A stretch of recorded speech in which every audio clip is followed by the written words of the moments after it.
जय हिंद दोस्तों, आप सभी का सिद्धार्थ सर यूट्यूब चैनल पर स्वागत है। आज की जो क्लास है बाल विकास के जो आपके 8वां सेट चल रहा है, तो सभी लोग बहुत महत्वपूर्ण मैं प्रश्न लेकर आ रहा हूँ।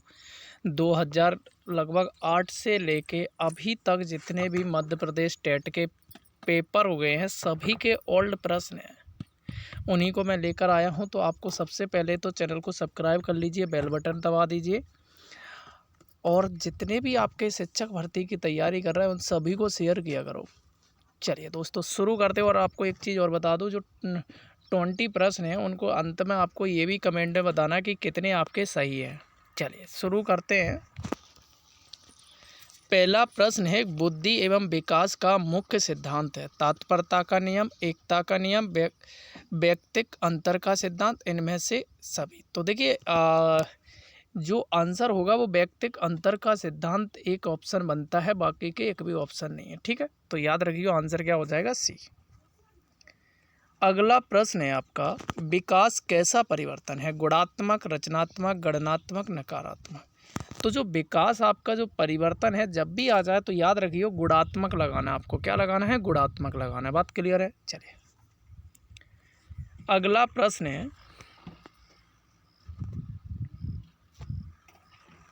निम्नलिखित में से कौन सा विकास का सिद्धांत है? सभी की विकास दर समान नहीं होती है, विकास हमेशा रेखीय प्रतीत होता है, यह निरंतर चलने वाली प्रक्रिया नहीं है, विकास की सभी प्रक्रिया अंतः संबंधित नहीं है।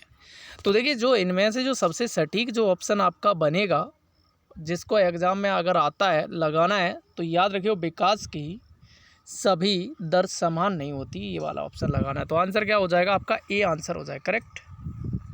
चलिए अगला प्रश्न है, किस आयु काल में मानसिक विकास अपनी उच्चतम सीमा पर पहुंच जाता? 10 से 15, 10 से 20 और 20 से 25 और अगला है 5 से 10।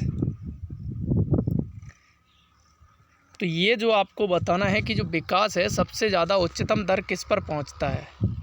चले तो इसको मैं बता दूं, या थोड़ा एक ऑप्शन में इसको अपन सुधार कर लेते हैं। इस वाले का ज़्यादातर 15 से 20 वर्ष के बीच में, तो इसी बीच के आप देखते होंगे नीट की तैयारी कर रहा है कोई, EI ट्रिपल की कर रहा है, जो भी बच्चे करते हैं वो इसी उम्र पर करते हैं सबसे ज़्यादा, जो NDA वगैरह की। बात क्लियर है? तो आंसर क्या हो जाएगा? बी आंसर हो जाएगा, करेक्ट। अगला प्रश्न है, मनोविज्ञान सामान्यतः मानव डैश से संबंधित होता है। जो मनोविज्ञान है सामान्यतः किससे संबंधित है? भावनाओं से, विचारों से, आचरण से, ये सभी।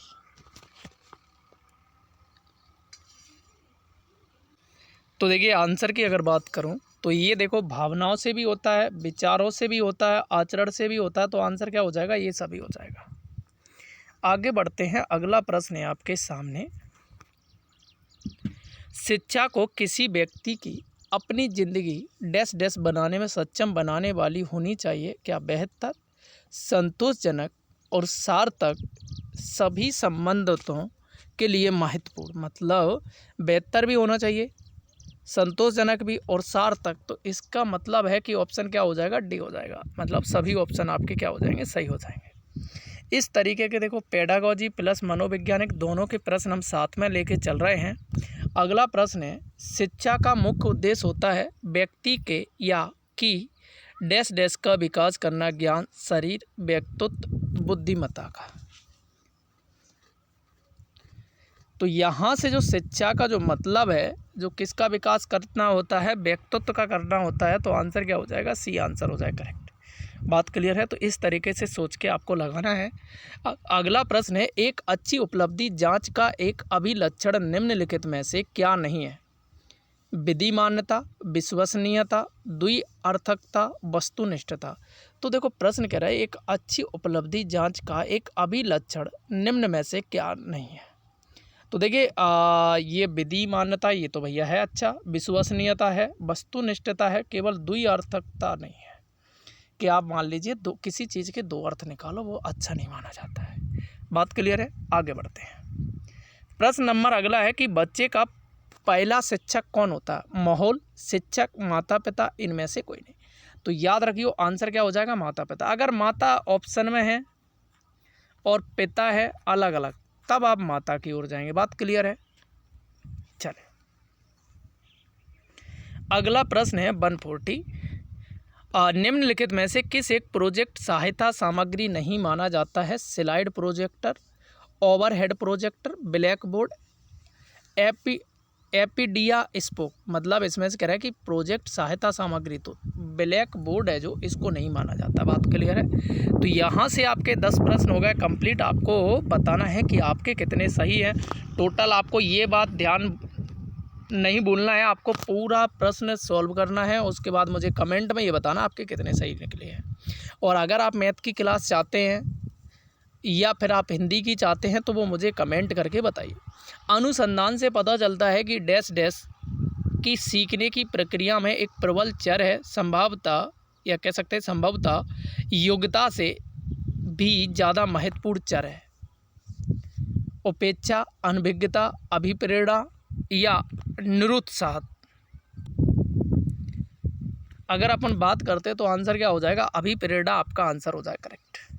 आपको लाइक और ये प्रश्न का कमेंट में बताना है कि कितने सही हुए, ये बोलना नहीं है। स्कूल पुस्तकालय डैश डैश का एक शैक्षणिक तंत्र है, अल्प मूल्य का, थोड़े मूल्य का, ज़्यादा मूल्य नहीं, विचारणीय। तो याद रखियो, स्कूल पुस्तकालय विचारणीय मूल्य का एक शैक्षणिक तंत्र है। बात क्लियर है? अगला प्रश्न, समूह में और सहभागिता द्वारा सीखने के अभ्यासों को क्या कहा जाता है? निरुत्साहित किया जाना चाहिए, अनदेखा किया जाना चाहिए, प्रोत्साहित किया जाना चाहिए, इनमें से कोई नहीं है। तो देखिए यहाँ से क्या हो जाएगा, इसको मेरे हिसाब से तो प्रोत्साहित किया जाना चाहिए। तो आंसर क्या हो जाएगा? C answer. अगला प्रश्न है, कह रहा है कि भारत सरकार ने बच्चों के लिए मुफ्त एवं अनिवार्य शिक्षा अधिकार अधिनियम वर्ष डैश में लागू किया है, 2006, 2005, 2008, 2009। तो जब भी आ जाए तो याद रखियो आंसर क्या हो जाएगा?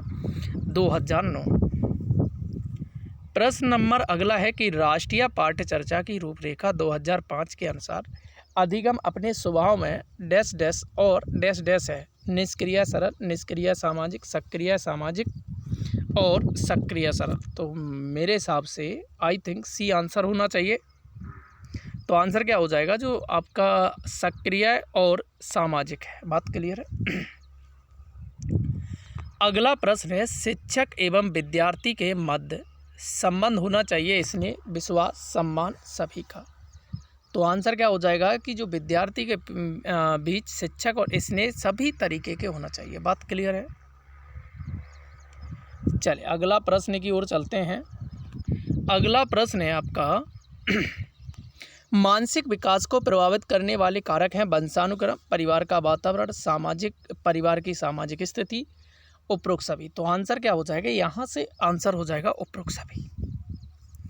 ये प्रश्न बहुत ज़्यादा पूछा जाता है और हमने कल के यानी कि परसों के वीडियो में भी बताया है। एक बच्चे की मानसिक आयु 12 वर्ष एवं वास्तविक आयु 10 वर्ष है, तो उसकी बुद्धि लब्धि क्या होगी? 110, 120। तो देखो मैं आपको बताऊँ, वास्तविक जो उम्र है उसे तो लिखते हैं नीचे, और जो जितनी भी मानसिक चाहे कम हो चाहे ज़्यादा उसे ऊपर, और गुणा हर चीज़ को हम 100 पे नापते हैं। तो 0 से 0, 12 गुणा 10 करेंगे तो आंसर कितना हो जाएगा? 120।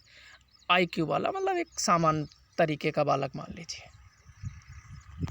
अगला प्रश्न है, परिपक्वता का संबंध है विकास से, बुद्धि से, सृजनात्मकता से, रुचि से। तो जो आपका परिपक्वता का जो संबंध है वो किससे हो जाएगा? विकास से हो जाएगा। क्या हो जाएगा? एक परिपक्व व्यक्ति क्या हो जाएगा? उसका विकास पूर्णता वो समझदार टाइप का होगा, ये बात मानी जाती है, क्योंकि वो कहते नहीं वो व्यक्ति यार वो बड़ा परिपक्व है, इसका मतलब है विकास हो चुका है। बहुत महत्वपूर्ण MCQ मैं लेकर चल रहा हूँ जो आए हुए प्रश्नों के हैं। अगला है, बाल्यावस्था होती है 5 वर्ष तक, 12 वर्ष तक, 12 वर्ष तक, 21 वर्ष तक, कोई भी नहीं। अगर आप लोग जानते होंगे जैसे गांव में नौता वगैरह होते हैं, तो जैसे नियम के हिसाब से तो भैया आप बालक 12 वर्ष तक हैं, और उसके ऊपर भी अगर हम लोग नौता खाने जाते हैं तो भैया बालक नहीं माना जाता है, उनको कहते हैं पता नहीं क्या माना जाता है, ठीक है। तो आंसर क्या हो जाएगा, अगर 12 वर्ष के ऊपर अगर जिनकी शादी नहीं हुई है, गांव में ये चल जाता है कि देखो शादी नहीं हुई अभी तो वो बालक ही है। तो ज़्यादातर हम सामान्यतः 20 साल तक जाते रहते हैं नौता खाने। आप लोग भी बता सकते हैं कि आप कितने लास्ट टाइम तक कितनी उम्र तक नौता खाने गए, ठीक है। चले, तो ये थे आपके 20 प्रश्न। आपको कमेंट में मुझे बताना है कि आपके 20 में से कितने सही हैं, और सभी लोग लाइक ज़रूर करिए। देखो बेटा, आप एक लाइक करते हैं, मैं पैसा तो लेता नहीं हूँ कभी, आज दिन तक आप देख लेना मैंने कभी भी पैसा नहीं लेता हूँ। बस आप एक लाइक कर दीजिए और अपने दोस्तों को बताइए कि भैया सिद्धार्थ सर ने शुरू कर दी है। थोड़ा अभी मेरे क्या खुद के पेपर थे, इस वजह से मैंने अभी बीच में बंद कर दी थी। अब आप शेयर करिए और बताइए। Thank you.